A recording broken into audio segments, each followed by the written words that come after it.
నమస్తే, good morning, అందరికీ శుభోదయం. న్యూస్ టాప్ మార్నింగ్ హెడ్లైన్స్ కి స్వాగతం. తెలంగాణ ప్రధాన దినపత్రికల్లో వచ్చిన వార్తలను చూసుకుంటే కనుక ముందుగా ఈనాడులో చూస్తే ప్రధాన బ్యానర్ ఐటమ్ ఢిల్లీ కోటపై కాషాయ జెండా. 27 ఏళ్ల తర్వాత ఢిల్లీలో అధికారంలోకి భాజపా. అసెంబ్లీ ఎన్నికల్లో 48 స్థానాలతో ఘన విజయం. 22తో సరిపెట్టుకున్న ఆమ్ ఆద్మీ పార్టీ. కేజ్రీవాల్ సహా ప్రముఖుల పరాజయం. అతి కష్టం మీద గట్టెక్కిన సీఎం అతిషి. ఉనికి కోల్పోయిన కాంగ్రెస్ మూడోసారి సున్నా. కేజ్రీని ఓడించిన పర్వేష్ వర్మే నూతన సీఎం. ఎట్టకేలకు నిన్న ఢిల్లీ ఫలితాలు వెలువడ్డాయి. 27 ఏళ్ల నిరీక్షణకు తెరపడింది అని చెప్పొచ్చు. బీజేపీ సుదీర్ఘకాలంగా 27 ఏళ్ల పాటు ఏదైతే ఢిల్లీలో అసెంబ్లీ ఎన్నికల్లో విజయం సాధించాలనేసి 27 ఏళ్ల పాటు నిరీక్షించిందో ఆ కళ అయితే కనుక నెరవేరింది. మొత్తానికి ఢిల్లీ పీఠంపై అయితే కనుక బీజేపీ జెండా ఎగురవేసింది. 48 సీట్లతో 48 సీట్లతో అయితే కనుక ఒక రకంగా చెప్పాలంటే భారీ మెజారిటీతో అయితే కనుక బీజేపీ విజయకేతనం ఎగురవేసింది. ఆమ్ ఆద్మీ పార్టీ 22 సీట్లతో సరిపెట్టుకుంది. ఇంకా కాంగ్రెస్ చూస్తే కనుక ఈసారి కూడా ఖాతా తెరవలేదు. కాంగ్రెస్కి వచ్చినది 0 సీట్లు. ముఖ్యంగా చెప్పుకోవాలనుకుంటే కనుక వరుసగా 3 సార్లు దేశాన్ని పాలిస్తున్నప్పటికీ బీజేపీ ఢిల్లీలో మాత్రం గెలవలేకపోతోంది. సో ఈసారి అంటే కేంద్రంలో అధికారం చేపట్టిన తర్వాత నుంచే బీజేపీ పక్కా ప్లాన్తో ఢిల్లీ అసెంబ్లీ ఎన్నికలు ఎప్పుడుంటాయి అన్నది తెలుసు కాబట్టి ఢిల్లీ అసెంబ్లీ ఎన్నికల్లో ఈసారైనా సరే గెలవాలి అని గట్టి పట్టుదలతో పక్కా ప్లాన్తో ముందుకు వెళ్ళింది. ముఖ్యంగా మేనిఫెస్టోలో అయితే కనుక మధ్యతరగతి వారికి అలాగే మహిళలకు సంక్షేమ పథకాలను అయితే కనుక భారీగానే ఇచ్చింది. 3 విడతల్లో మేనిఫెస్టోని విడుదల చేసింది. పక్కా సోషల్ ఇంజనీరింగ్తో అయితే కనుక ఒక ప్రణాళిక ప్రకారము అలాగే ఈ ఎన్నికల ప్రచారంలో అయితే కనుక ముఖ్యులందరినీ కూడా రంగంలోకి దింపి క్లస్టర్ వైజ్గా డివైడ్ చేసుకొని కొన్ని అసెంబ్లీ స్థానాలు మొత్తం 70 అసెంబ్లీ స్థానాలు కదా, కొన్ని అంటే క్లస్టర్గా డివైడ్ చేసుకొని కొన్ని అసెంబ్లీ స్థానాల్ని ముఖ్యమైన వాళ్ళకి అప్పచెప్పి బీజేపీలో ముఖ్యమైన వాళ్ళు ఎవరు ఉంటారో వాళ్ళకి అప్పచెప్పి సో పూర్తి బాధ్యత ఆ నియోజకవర్గాల్లో గెలుపోటములకి పూర్తి బాధ్యత వాళ్ళదే అని చెప్పేసి మోడీ స్పష్టం చేశారన్నట్టు కూడా వార్తా కథనాలు అయితే వచ్చాయి.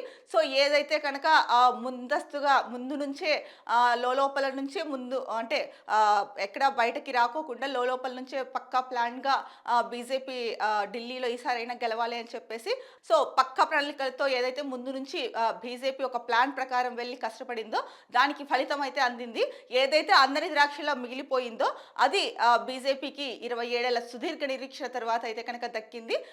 ఒక మాటలో చెప్పాలంటే కనుక సో కమలం వికసించిన వేళ అంటే కమలం ఎప్పుడు వికసించే ఉంటుంది, కానీ ఢిల్లీ రిజల్ట్తో అయితే కనుక కమలం పూర్తిగా వికసించింది అని చెప్పుకోవచ్చు. సో ప్రజలు అయితే కనుక ఈసారి ఆమ్ ఆద్మీ పార్టీకి అయితే కనుక 22 సీట్లతోనే సరిపెట్టింది. ఇంకొకటి ముఖ్యంగా చూసుకుంటే అరవింద్ కేజ్రీవాల్తో సహా ప్రముఖులు సైతం ఓటమి పాలయ్యారు. ఇంకా కాంగ్రెస్కి వరుసగా 17 ఏళ్ల పాటు పాలించినప్పటికీ కూడా కాంగ్రెస్ అయితే కనుక ఖాతా తెరవలేకపోయింది ఢిల్లీ ఎన్నికల్లో. మొత్తానికి బీజేపీ శ్రేణుల్లో అయితే కనుక ఆనందోత్సాహాలకి హద్దులు లేవనే చెప్పాలి. ఎందుకంటే కనుక ఇన్నిసార్లు ఎప్పటి నుంచో వేచి ఉన్న ఢిల్లీ పీఠం దక్కడంతో బీజేపీ శ్రేణుల్లో అయితే కనుక సంబరాలను మిన్నంటాయి అని చెప్పుకోవచ్చు. ఇక్కడ చూసుకుంటే కనుక ముఖ్యంగా అరవింద్ కేజ్రీవాల్కి వ్యతిరేకంగా న్యూఢిల్లీ నుంచి పర్వేష్ వర్మ అని నిలబెట్టారు. సో పర్వేష్ వర్మనే సీఎం రేస్లో కూడా ఉన్నారు అన్నట్టు ఇక్కడ వార్త అయితే కనుక ఇచ్చారు. అంటే పర్వేష్ వర్మనే పర్వేష్ వర్మనే నూతన సీఎం అవుతారేమో అన్నట్టు ఇక్కడ కథనంలో అయితే కనుక మనకు ఉంది, వార్తా కథనంలో.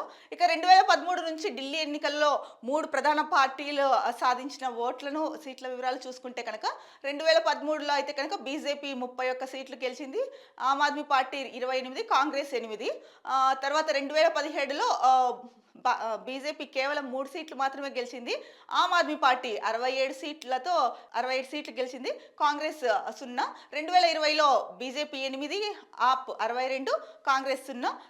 ఇప్పుడు 2025లో చూసుకుంటే కనుక 48 సీట్లు బీజేపీ, ఆప్ 22, కాంగ్రెస్ 0. అంటే వరుసగా 2015 నుంచి ఇప్పటి వరకు కాంగ్రెస్ అయితే కనుక ఢిల్లీలో ఖాతా తెరవలేకపోయింది.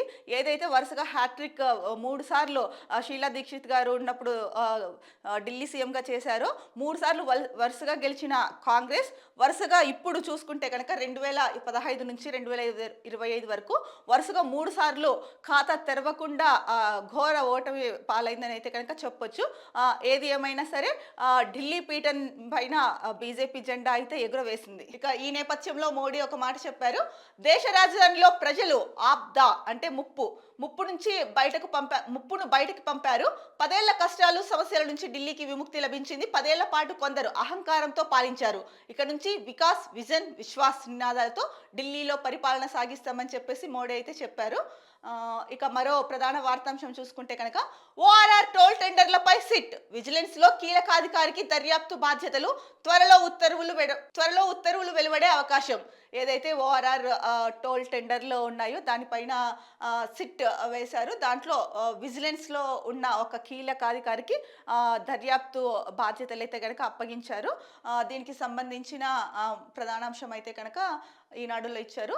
ఇంకొకటి చూసుకుంటే ఎడ్యుకేషన్కి అమ్మో బీటెక్ ఫీజు ప్రస్తుత రుసుమును 50 నుంచి 100% పెంచాలంటున్న కళాశాలలు టీఏఎఫ్ఆర్సీకి ప్రతిపాదనల అందజేత. ఈసారి 2 లక్షల రూపాయల మార్కు దాటే అవకాశం, 1 లక్ష రూపాయలు దాటే కాలేజీల సంఖ్య రెట్టింపు. అంటే బీటెక్లో ఏదైతే కనుక ఇప్పుడు ఫీజు ఉందో దాన్ని 50% నుంచి 100% పెంచాలని కళాశాలలు అయితే అడుగుతున్నాయి. మరి అంటే దానికి సంబంధించి టీఏఎఫ్ఆర్సీకి ప్రతిపాదనలు కూడా పంపాయి కళాశాలలు అని ఇచ్చారు. మరి ఒకేసారి 50% నుంచి 100% అంటే ఆల్మోస్ట్ డబుల్ పెంచేశారు. అంటే డబుల్ పెంచడానికి ప్రతిపాదనలు అయితే కనుక పంపించారు అని చెప్పే ఈ ప్రధాన వార్త ఉంది. అయితే ఒకవేళ ఆ రకంగా పెంచితే కనుక 2 లక్షల రూపాయలు దాటే అవకాశం ఉంది ఫీజు. మరి 1 లక్ష రూపాయలు దీనివల్ల 1 లక్ష రూపాయలు దాటే కాలేజీల సంఖ్య కూడా రెట్టింపు అవుతుందని చెప్పేసి ప్రధాన వార్తా ఐటమ్ ఇచ్చారు. సో ఈ ప్రతిపాదనలు ఏదైతే పంపారో దాన్ని కనుక ఆమోదిస్తే కనుక చాలామంది విద్యార్థులకు అయితే కనుక నష్టమనే చెప్పొచ్చు. ఎందుకంటే అంత ఫీజు అంటే ఒకేసారి 50 నుంచి 100% అన్నది చిన్న విషయం కాదు. మరి ఒకేసారి అంత ఫీజు పెంచడం అంటే కనుక అంటే మధ్యతరగతి వాళ్ళకైతే కనుక చాలా కష్టమైన విషయం అని చెప్పుకోవచ్చు. ఇక మరో ముఖ్యమైన వార్త, కేజ్రీవాల్ అవినీతి పాలనను ప్రజలు చీపుడుతో ఊడ్చేశారు. తెలంగాణ, కర్ణాటక, హిమాచల్లో ఎప్పుడు ఎన్నికలు వచ్చినా భాజపాదే విజయం. కేంద్ర మంత్రి కిషన్ రెడ్డి. సో ఢిల్లీలో ఏదైతే బీజేపీ గెలిచిందో ఈ నేపథ్యంలో కిషన్ రెడ్డి మాట్లాడుతూ కేజ్రీవాల్ అవినీతి పాలనను ప్రజలు చీపురుతో ఊడ్చేశారు. ఇక నెక్స్ట్ ఏవైతే ఎలక్షన్స్ వస్తాయో అప్పుడు తెలంగాణలో అయితేనేమి, కర్ణాటక, హిమాచల్లో అయితే కనుక ఖచ్చితంగా బీజేపీనే గెలుస్తుంది, అంటే ఎప్పుడు ఎన్నికలు వచ్చినా సరే ఈ బీజేపీనే గెలుస్తుంది అని చెప్పేసి కిషన్ రెడ్డి అయితే చెప్పడం జరిగింది.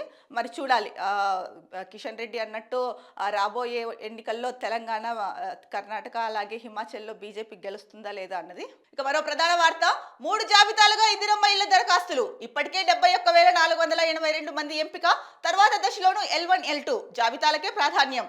సో 3 ఇందిరమ్మ ఇళ్ళ దరఖాస్తులు ఏదైతే ఉందో దాన్ని 3 జాబితాలుగా అయితే కనుక డివైడ్ చేశారు అని చెప్పేసి అంటే ఇక్కడ ఇచ్చారు. ఇప్పటికే 71,482 మందిని అయితే కనుక ఎంపిక చేశారు. ఇక తర్వాత దశలో L1, L2 జాబితాలకి ప్రాధాన్యం ఇస్తారని చెప్పేసి ఇచ్చారు. ఇది ఇందిరమ్మ ఇళ్ళ మీద అంటే ముఖ్యంగా గవర్నమెంట్ ఇచ్చిన అప్డేటు. ఇక మరో ముఖ్యమైన వార్త, 3,000 రూపాయల కోట్ల పనులకు నెలాఖరులోపు కార్యాచరణ. మీరాలం చెరువుపై వంతెనను పర్యాటక ప్రాంతంగా తీర్చిదిద్దాలి. సీఎం రేవంత్ రెడ్డి ఆదేశం. జీహెచ్ఎంసీ పరిధిలోని ప్రాజెక్టులపై సమీక్ష. సో ఈ నెలాఖరులోపు అయితే కనుక 3,000 కోట్ల రూపాయలకు పైగా పనులకు కార్యాచరణ రూపొందించారు అని చెప్పారు. అలాగే ముఖ్యంగా మీరాలం చెరువుపై వంతెనను అయితే కనుక పర్యాటక కేంద్రంగా తీర్చిదిద్దాలి అని చెప్పేసి సీఎం రేవంత్ రెడ్డి ఆదేశించారు. అలాగే జీహెచ్ఎంసీ పరిధిలో ఏవైతే ప్రాజెక్టులు ఉన్నాయో వాటిపైన కూడా సమీక్ష నిర్వహించారు. సో ఏదైతే కనుక ముఖ్యంగా సిటీలో చేయాల్సిన ఇంపార్టెంట్ పనులు ఉన్నాయో వాటి గురించి ఒక సమీక్ష సమావేశంలో అయితే కనుక సమీక్షించి వాటిని సో 3,000 కోట్ల రూపాయలతో అయితే కనుక ఈ ప్రాజెక్టులు ఏవైతే ఉన్నాయో పనులు వాటిని ఈ నెలాఖరులో పూర్తి చేయాలని అయితే కనుక సీఎం ఆదేశించారని చెప్పేసి ప్రధాన వార్త ఇచ్చారు. మరో ముఖ్యమైన వార్తాపత్రిక వెలుగులో చూస్తే కనుక వెనుకబడిన జిల్లాలకు నిధులివ్వండి. కేంద్ర మంత్రి నిర్మలా సీతారామన్ కు డిప్యూటీ సీఎం బట్టి విజ్ఞప్తి. రాష్ట్రానికి చెల్లించాల్సిన 408 కోట్లు రిలీజ్ చేయాలని వినతి. సో ఏదైతే బట్టి విక్రమార్క ఢిల్లీలో నిర్మలా సీతారామన్ గారిని కలవడం జరిగింది. రాష్ట్రానికి అంటే రాష్ట్రంలో వెనుకబడిన జిల్లాలకైతే కనుక నిధులు కేటాయించండి అని చెప్పేసి అడగడం జరిగింది. అంటే అంతేకాకోకుండా రాష్ట్రానికి ఏదైతే కనుక అంటే గతంలో చెల్లించాల్సినది ఉందో 408 కోట్ల రూపాయలు వాటిని కూడా రిలీజ్ చేయాలని చెప్పేసి డిప్యూటీ సీఎం బట్టి విక్రమార్క అయితే కనుక నిర్మలా సీతారామన్ గారికి విజ్ఞప్తి చేశారు. ముఖ్యంగా వెనుకబడిన జిల్లాలకు అయితే కనుక నిధులు ఇవ్వండి అని చెప్పేసి సాయం చేయండి అని చెప్పేసి విజ్ఞప్తి చేశారు. సో దానికి సంబంధించిన ప్రధాన వార్త ఐటమ్ అయితే కనుక వెలుగులో ఇచ్చారు. మరో ముఖ్యమైన వార్త చూసుకుంటే లిక్కర్ దందా చేసిన వాళ్ళను జనం ఎన్నుకోలే, అవినీతికి కేరాఫ్ గా కేజ్రీవాల్ మారిండు కిషన్ రెడ్డి. తెలంగాణలో బీజేపీ వైపు ప్రజల చూపు, దాన్ని ఎమ్మెల్సీ ఎన్నికల్లో గెలుపుగా మలుచుకోవాలి. పార్టీ ఎంపీలు ఎమ్మెల్యేలు నేతలకు పిలుపు. సో ఢిల్లీ ఎన్నికల ఫలితాల నేపథ్యంలో కిషన్ రెడ్డి మాట్లాడుతూ లిక్కర్ దందా చేసిన వాళ్ళని అయితే కనుక జనాలు ఎన్నుకోలేదు. సో ఇక్కడ తెలంగాణలో ఏదైతే బీజేపీ ఉందో తెలంగాణలో బీజేపీ వైపు ప్రజలు సో దీన్ని అంటే ఈ విజయాన్ని ఏదైతే ఇప్పుడు స్థానిక సంస్థల ఎన్నికల్లో అయితే కనుక గెలుపుగా మనం మలుచుకోవాలి అని చెప్పేసి పార్టీ ఎమ్మెల్యేలు ఎంపీలు అలాగే నేతలు ఎవరైతే ఉన్నారో వాళ్ళకి కిషన్ రెడ్డి పిలుపు ఇచ్చారు. ముఖ్యంగా అవినీతికి కేజ్రీవాల్ కేరాఫ్గా మారిండు అని చెప్పేసి ఒక కీలక వ్యాఖ్య అయితే కనుక చేశారు కిషన్ రెడ్డి. సో ఢిల్లీ ఎన్నికల ఫలితాల్లో కిషన్ రెడ్డి చేసిన వ్యాఖ్యలు అలాగే దాన్ని ఇక్కడ స్థానిక సంస్థల ఎన్నికలు అలాగే ఎమ్మెల్సీ ఎన్నికలు ఏవైతే ఉన్నాయో వాటికి మనం గెలుపుగా ఎలా మార్చుకోవాలి అని చెప్పేసి పార్టీలో ఉన్న ఎమ్మెల్యేలకు ఎంపీలకు నేతలకు అయితే పిలుపు ఇచ్చారు. ఇక మరో ప్రధాన వార్తాంశం చూసుకుంటే కేసీఆర్ దెబ్బడు రేవంత్ తట్టుకుంటాడా? మా దెబ్బలకే తట్టుకోలేకపోతున్నాడు. V6 వెలుగు ఇంటర్వ్యూలో బీఆర్ఎస్ ఎమ్మెల్యే హరీష్ కేసీఆర్ ఖచ్చితంగా ప్రజాక్షేత్రంలోకి వస్తారు. ఇన్నాళ్ళు ప్రభుత్వానికి టైం ఇచ్చారు, అన్నీ నిశ్చితంగా పరిశీలించారు. ప్రతిపక్షంలో ఉంటే ప్రజలకు దగ్గర అవుతాం, పరిణతి వస్తుంది. కేసీఆర్ ఉన్నంత వరకు ఆయనే మా లీడర్. పార్టీ లైన్ మేరకే పని చేస్తాం, పార్టీ ఏం చెబితే అది చేస్తానని వెల్లడి. సో V6 వాళ్ళు అయితే కనుక హరీష్ రావుని ఇంటర్వ్యూ చేశారు. దాంట్లో ఆయన కొన్ని కీలక వ్యాఖ్యలు ఆసక్తికర వ్యాఖ్యలు అయితే కనుక చేశారని చెప్పారు. ఏంటంటే రేవంత్ రెడ్డి ఆ కేసీఆర్ దెబ్బకు తట్టుకుంటాడా? మా దెబ్బకే తట్టుకోలేకపోతున్నాడు, ఇంకా ప్రజాక్షేత్రంలోకి వచ్చే కేసీఆర్ దెబ్బకి తట్టుకొని నిలబడగలుగుతాడా అని చెప్పేసి అయితే కనుక కీలక వ్యాఖ్యలు చేశాడని చెప్పుకోవచ్చు. అలాగే కేసీఆర్ ఇన్ని రోజులు ప్రభుత్వానికి టైం ఇచ్చి ఏం జరుగుతోందో రాష్ట్రంలో అన్నది అన్ని నిశ్చితంగా పరిశీలించారు. ఇంకా ప్రతిపక్షంలో ఉంటే కనుక ప్రజలకు దగ్గర అవుతాము, అలాగే పరిణతి కూడా వస్తుంది అని చెప్పేసి మరో మాట చెప్పారు. ఇక కేసీఆర్ ఉన్నన్ని రోజులు ఆయనే మా లీడర్ అని చెప్పుకొచ్చారు. మరి ఏడాది పాటు ఫామ్ హౌస్లో ఉండి నిశ్చితంగా పరిశీలించారు. అంటే ఫామ్ హౌస్లో ఉండి ప్రజాపాలన ఎలా ఉంది అని చెప్పేసి కేసీఆర్ నిశ్చితంగా పరిశీలించారు అని అయితే కనుక చెప్పుకోవచ్చు. ఇక్కడ హరీష్ రావు గారు ఏదైతే ఇంటర్వ్యూలో చెప్పారో అది. మరి ప్రజాక్షేత్రంలోకి వస్తే కనుక రేవంత్ రెడ్డి తట్టుకుంటాడా కేసీఆర్ని అని అంటున్నారు. ఒకసారి ప్రధాన ప్రతిపక్ష నేతగా అసెంబ్లీకి రావాలి, అలాగే ప్రజాక్షేత్రంలోనూ ఉండాలి. ఏదైతే అధికార పార్టీ ఉందో అధికార పార్టీ ఒకటే కాదు కదా, అధికార పార్టీ ప్రతిపక్ష పార్టీ కలిస్తేనే అసలైన పాలన ముందుకెళ్తుంది. దీనికి సంబంధించి మనం చాలాసార్లు కూడా చెప్పుకున్నాము. కేసీఆర్ని ఎన్నిసార్లు అసెంబ్లీకి రమ్మని ఇన్వైట్ చేసినా కూడా ఆయన రాలేదు. అలాగే తెలంగాణ తల్లి విగ్రహావిష్కరణకు ఇన్విటేషన్ ఇచ్చినప్పటికీ కూడా ఆయన ఆహ్వానించినప్పటికీ కూడా రాలేదు. మరి ప్రతిపక్షంలో ఉంటే కనుక పరిణతి వస్తుంది అని చెప్పేసి మరో మాట అయితే కనుక చెప్పారు, ప్రజలకు దగ్గర అవుతామని చెప్పి. సో మరి అలా ప్రతిపక్షంలో ఉంటే కనుక పరిణతి వస్తుంది, ప్రజలకు దగ్గర అవుతామని హరీష్ రావు చెప్పారు.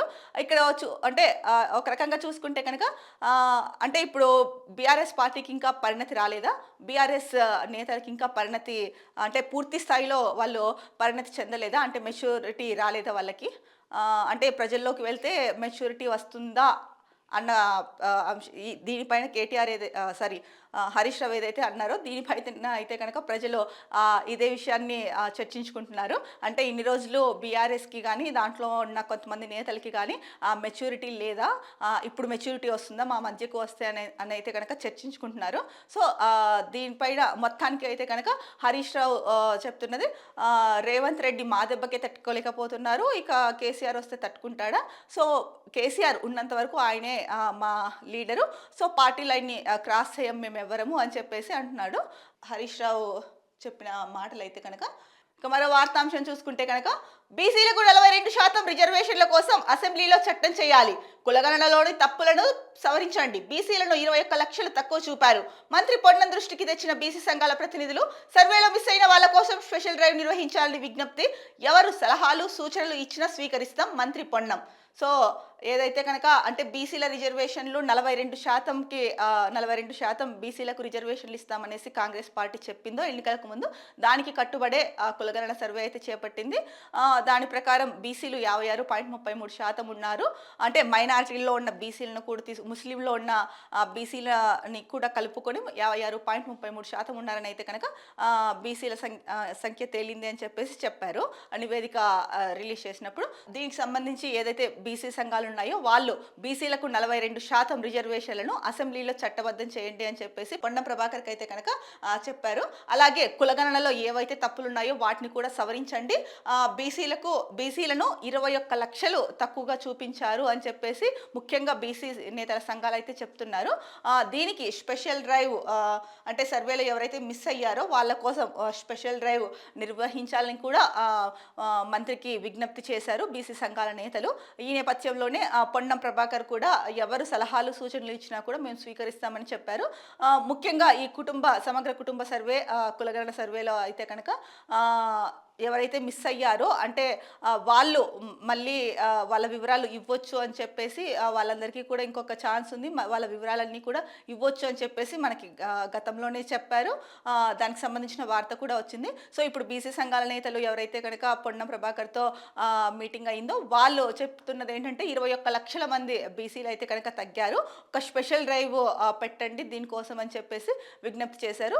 ఈ నేపథ్యంలోనే పొన్నం ప్రభాకర్ కూడా ఎవరి సలహాలైనా సూచనలైనా మేము స్వీకరిస్తామని చెప్పారు. మరి స్పెషల్ డ్రైవ్ నిర్వహిస్తారా లేదా, 21 లక్షల మంది తక్కువ అయ్యారు బీసీలు అని చెప్పేసి అంటే ఎవరైతే బీసీ సంఘాల నేతలు ఉన్నారో వాళ్ళు 21 లక్షల బీసీలు అయితే కనుక బీసీలను తక్కువగా చూపించారు అన్నారు.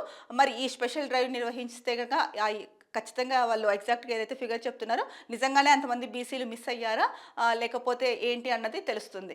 మరో ముఖ్యమైన వార్తాపత్రిక దిశలో చూసుకుంటే కనుక 2 రోజుల్లో బీసీ డెడికేటెడ్ రిపోర్ట్ ప్రభుత్వానికి సమర్పించేందుకు సిద్ధమైన కమిషన్, అపాయింట్మెంట్ కోసం సర్కార్కు రిక్వెస్ట్, అందిన వెంటనే కోర్టుకు నివేదిక సమర్పణ, 15 తర్వాత స్థానిక ఎన్నికల నోటిఫికేషన్, వారం రోజుల్లో రిజర్వేషన్ ఫైనల్. సో 2 రోజుల్లో అయితే కనుక బీసీ డెడికేటెడ్ రిపోర్ట్ అని చెప్పేసి అని ప్రధానంగా ఒక వార్త అయితే ఇచ్చారు. ముఖ్యంగా ఈ బీసీ డెడికేటెడ్ రిపోర్ట్ ఏదైతే ఉందో కనుక అది ప్రభుత్వానికి సమర్పించేందుకు కమిషన్ ఏదైతే ఉందో వాళ్ళు రెడీ అయినట్టు సమాచారం అయితే కనుక ఉంది. దానికి సంబంధించిన న్యూసే ఇచ్చారు ఇక్కడ. ఇక అపాయింట్మెంట్ కోసం దీని గురించి అపాయింట్మెంట్ కోసం ప్రభుత్వానికి అయితే కనుక రిక్వెస్ట్ చేసుకున్నారు. అలాగే రిపోర్ట్ అందిన వెంటనే కోర్టుకు నివేదిక సమర్పిస్తామని కూడా చెప్పారు. ఇక స్థానిక సంస్థలకు సంబంధించి ఎన్నికలు ఏదైతే ఉందో దానికి 15వ తేదీ తర్వాత నోటిఫికేషన్ వస్తుంది అని చెప్పేసి ఇచ్చారు. ఇక వారం రోజుల్లో రిజర్వేషన్ ఏదైతే ఉందో బీసీ రిజర్వేషన్లు దానికి సంబంధించి వారం రోజుల్లో అయితే కనుక ఫైనల్ చేస్తామని చెప్పేసి ప్రధానంగా చెప్పారు. ఇక మరో ముఖ్యమైన అంశం చూసుకుంటే రేషన్ కార్డు దరఖాస్తులపై అయోమయం, మీ సేవా కేంద్రాలకు జనం క్యూ, సర్వర్ డౌన్ అంటూ నిర్వాహకుల సమాధానం, ఈసీ బ్రేక్ వేసిందంటూ తొలుత ప్రచారం, తాము ఎలాంటి ఆదేశాలు ఇవ్వలేదని ఎన్నికల కమిషన్ క్లారిటీ, తప్పుడు ప్రచారంపై సీరియస్. సో రేషన్ కార్డులకు సంబంధించి అంటే రేషన్ కార్డు దరఖాస్తులు ఎవరైతే అప్లై చేసుకోలేదో వాళ్ళు మీ సేవలో అప్లై చేసుకోవచ్చు. అలాగే పాత రేషన్ కార్డులు ఉన్న వాళ్ళు కూడా దాంట్లో ఏవైనా తప్పులు ఉంటే కనుక వాటిని సరిదిద్దుకోవచ్చు మీ సేవా కేంద్రాల ద్వారా అయితే కనుక ప్రభుత్వం చెప్పింది. ఈ నేపథ్యంలో మీ సేవా కేంద్రాలకు జనం అయితే కనుక అధిక సంఖ్యలో వెళ్ళారు. జనం అయితే అక్కడికి వెళ్ళిన తర్వాత మీ సేవా కేంద్రాల వాళ్ళు అయితే కనుక సర్వర్ డౌన్ అయిందని చెప్పి తర్వాత ఈసీ బ్రేక్ వేసింది అంటే ఈ ఎన్నికల కమిషన్ బ్రేక్ వేసిందంటూ చెప్పారు. తర్వాత ఎన్నికల కమిషన్ ఏదైతే ఉందో వాళ్ళు మేము ఎలాంటి ఆదేశాలు ఇవ్వలేదని చెప్పేసి స్పష్టం చేసింది. దీంతో ఎందుకు అంటే తప్పుడు ప్రచారం ఎందుకు చేశారు మీ సేవా కేంద్రం అని చెప్పేసి అంటే సంబంధిత వ్యక్తులు ఎవరైతే ఉన్నారో దీనికి సంబంధించి వాళ్ళు ఎందుకు తప్పుడు ఆరోపణలు చేశారు అని చెప్పేసి సీరియస్ అవ్వడం అయితే జరిగింది. మొత్తానికి రేషన్ కార్డుల చూసుకుంటే ఎప్పుడో అయితే కనుక రేషన్ కార్డులు ఇస్తామని చెప్పారు. అప్పటి నుంచి రేషన్ కార్డులు అవ్వచ్చు, ఇందిరమ్మ ఇల్లు అవ్వచ్చు, వీటిపైన కొంత గందరగోళం అయితే నెలకొని ఉందని చెప్పొచ్చు. దీనికి సంబంధించి అంటే ఎవరైతే కనుక రేషన్ కార్డులకి అప్లై చేసుకోవడం మిస్ అయ్యారో సో వాళ్ళు మీ సేవ ద్వారా చేసుకోవచ్చు అని చెప్పేసి ప్రభుత్వం చెప్పింది. ఈ నేపథ్యంలో ఇక్కడ కూడా అంటే మీ సేవ దగ్గరికి అధిక సంఖ్యలో జనాలు దరఖాస్తు చేసుకోవడానికి రావడంతో సర్వర్ డౌన్ అవ్వడంతో సో ఈసీ బ్రేక్ వేసిందని చెప్పేసి ఒకసారి చెప్పారు. తర్వాత ఎన్నికల కమిషన్ దానిపైన క్లారిటీ ఇచ్చిన తర్వాత మేమేమి ఇవ్వలేదు అన్న తర్వాత సో మరి దాని గురించి అయితే కనుక ఇంకా మరి ఎందుకు అన్నది స్పష్టంగా మీ సేవా కేంద్రాలు అయితే కనుక చెప్పలేదు. సర్వర్ డౌన్ నిజంగానే సర్వర్ డౌన్ అయిందా లేకపోతే ఇంకా ఇతరత్ర కారణాలు ఏవైనా ఉన్నాయా అన్నది అయితే చెప్పలేదు. కానీ ఈసీ ఏదైతే చెప్పలేదో దాన్ని ఈసీ బ్రేక్ వేసింది అంటే దీనికి ఎన్నికల కమిషన్ బ్రేక్ వేసిందంటూ అని చెప్పడం అయితే కనుక చాలా తప్పు. అది నిజంగానే తప్పుదో పట్టించే అంశము. సో దీనిపైననే సీరియస్ అవ్వడం కూడా జరిగింది. సో మొత్తానికి అయితే కనుక ఇక్కడ కూడా గందరగోళం నెలకొంది రేషన్ కార్డుల దరఖాస్తుల్లో అని చెప్పేసి ప్రధానంగా దిశలో వార్త ఐటమ్ ఇచ్చారు. ఇక మరో ముఖ్యమైన వార్త చూసుకుంటే బీఆర్ఎస్ తో దోస్తీ వల్లే ఆప్ ఓటమి. తెలంగాణలో బీజేపీ ఎన్నటికీ అధికారంలోకి రాదు, మళ్ళీ రాబోయేది కాంగ్రెస్ ప్రభుత్వమే. ఢిల్లీ ఫలితాలపై కేటీఆర్ ఆనందం. రాష్ట్రంలో కేటీఆర్ శకం ముగిసింది. టీపీసీసీ చీఫ్ మహేష్ కుమార్ గౌడ్ కేసుల నుంచి విముక్తి కోసమే కేటీఆర్ బీజేపీ భజన పొన్నం. సో ఏదైతే బీఆర్ఎస్ దోస్తీ వల్లే ఆమ్ ఆద్మీ పార్టీ ఢిల్లీలో ఓటమి పాలైందని చెప్పేసి టీపీసీసీ మహేష్ కుమార్ అయితే చెప్తున్నారు. అలాగే ఎట్టి పరిస్థితుల్లోనూ తెలంగాణలో అయితే కనుక బీజేపీ గెలిచే అవకాశమే లేదు, తర్వాత రాబోయేది కూడా కాంగ్రెస్ ప్రభుత్వమే అని చెప్పేసి స్పష్టం చేశారు. ఇంకొకటి చూసుకుంటే కనుక ముఖ్యంగా రాష్ట్రంలో కేటీఆర్ శకం అయితే కనుక ముగిసిపోయింది. ఇంకా వాళ్ళకి రాష్ట్రంలో అయితే కనుక కేటీఆర్ వీళ్ళ శకం పూర్తిగా ముగిసిపోయింది అన్నట్టు చెప్తున్నారు టీపీసీసీ చీఫ్. అలాగే ఢిల్లీ ఎన్నికల ఫలితాలపై కేటీఆర్ అయితే కనుక ఆనందం వ్యక్తం చేస్తున్నారు. ఎందుకంటే కనుక వాళ్ళ కేసులు ఏవైతే ఉన్నాయో వాళ్ళ మీద వాటిని మాఫీ చేయించుకోవడం కోసమే కేసుల నుంచి విముక్తి కోసమే కేటీఆర్ బీజేపీ భజన చేస్తున్నారని మరోవైపు పొన్నం ప్రభాకర్ అయితే అన్నారు. సో ఒక రకంగా నిన్న ఢిల్లీ ఎన్నికల ఫలితాలు తెలంగాణలో అయితే కనుక హీట్ పుట్టించాయనే చెప్పొచ్చు. ఎందుకంటే ఒకవైపు కేటీఆర్, హరీష్ రావు, రాహుల్ గాంధీ, రేవంత్ రెడ్డి పైన సెటైర్లు వేయడమో ఎద్దేవా చేయడం జరిగింది. దానికి ధీటుగా పొన్నం ప్రభాకర్ కౌంటర్ ఇవ్వడం జరిగింది హరీష్ రావుకి, కేటీఆర్కి. అంటే భారతదేశాన్ని వెళ్తామని చెప్పేసి పార్టీ పేరు మార్చుకొని టీఆర్ఎస్ని బీఆర్ఎస్గా చేసిందేంటి మీరు అని చెప్పేసి పొన్నం ప్రభాకర్ అయితే కనుక గట్టిగా కౌంటర్ ఇవ్వడం జరిగింది. అలాగే కేసులు ఏవైతే వాళ్ళ పైన ఉన్నాయో వాటి నుంచి విముక్తి పొందడానికే ఇప్పుడు బీజేపీ వైపు మొగ్గు చూపుతున్నారు అని చెప్పేసి పొన్నం ప్రభాకర్ అన్నారు. సో ఈ నేపథ్యంలో పొన్నం ప్రభాకర్ వ్యాఖ్యలు ఎలా ఉంటే టీపీసీసీ మహేష్ కుమార్ కూడా తెలంగాణలో ఎట్టి పరిస్థితుల్లో బీజేపీ వచ్చే అవకాశమే లేదు, మళ్ళీ కూడా మా ప్రభుత్వమే గవర్నమెంట్ ఫామ్ చేస్తుందని చెప్పారు. ఇంకొకటి బీజేపీ గెలిచిందని కేటీఆర్ ఆనందపడుతున్నాడు. సో ఆనందపడివ్వండి, కానీ రాష్ట్రంలో అయితే కనుక కేటీఆర్ శాఖ ముగిసిందనేసి ప్రధానంగా టీపీసీసీ చీఫ్ అయితే కనుక చెప్పారు. తెలంగాణలో ప్రధాన వార్తా ఐటమ్ కులగణన చెల్లుబాటెంత? జనాభా గణన అంశం కేంద్రానిదే. సర్వేపై రాష్ట్రాలకు కొన్ని పరిమితులు, అందుకే అటకెక్కిన బీహార్ నివేదిక. నిబంధనలే పాటించని రాష్ట్ర సర్కార్. తప్పుల తడకగా కుల గణాంకాలు న్యాయ సమీక్షకు నిలవడం కష్టమే. బీసీ మేధావుల్లో నేతల్లో తీవ్ర చర్చ. కేంద్రం ఆమోదానికి ముందే కాంగ్రెస్ పరంగా రిజర్వేషన్లంటూ ప్రచారం. ఓకే, ఏదైతే కనుక కులగణన సర్వే చేపట్టారో దాంట్లో బీసీలకు 42% రిజర్వేషన్ ఇస్తామని చెప్పేసి కాంగ్రెస్ ప్రభుత్వం చెప్పిందో అది అంటే ముఖ్యంగా చూసుకుంటే కనుక కులగణన సర్వేనే అంటే తప్పుల తడకగా ఉంది అని చెప్పేసి ప్రధానంగా నమస్తే తెలంగాణ అయితే వార్త రాశారు. సో ఇది అంటే కుల గణాంకాలు తీయడంలోనే తప్పులు ఉన్నాయి. అది అంతేకాకుండా ఇది న్యాయ సమీక్షకు నిలబడడం కష్టమే. కేంద్రం ఆమోదానికి వెళ్ళకముందే కాంగ్రెస్ పరంగా రిజర్వేషన్లు అంటూ ప్రచారం చేస్తున్నారు కదా.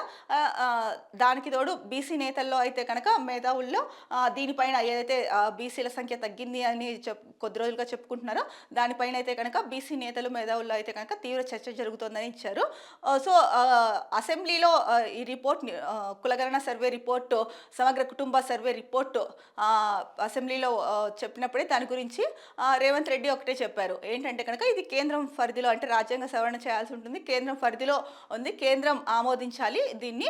సో కేంద్రం ఆమోదించకపోయినా, అంటే వాళ్ళు ఎటువంటి నిర్ణయం తీసుకున్నా మేము మాట ఇచ్చాము, మేము పార్టీ పరంగా అయితే కనుక 42% రిజర్వేషన్లు బీసీలకు ఇస్తాము, అంటే స్థానిక సంస్థల ఎన్నికలు అవ్వచ్చు, ఇతరత్ర ఎన్నికలు అవ్వచ్చు అని చెప్పేసి ఆ రోజే స్పష్టం చేశారు.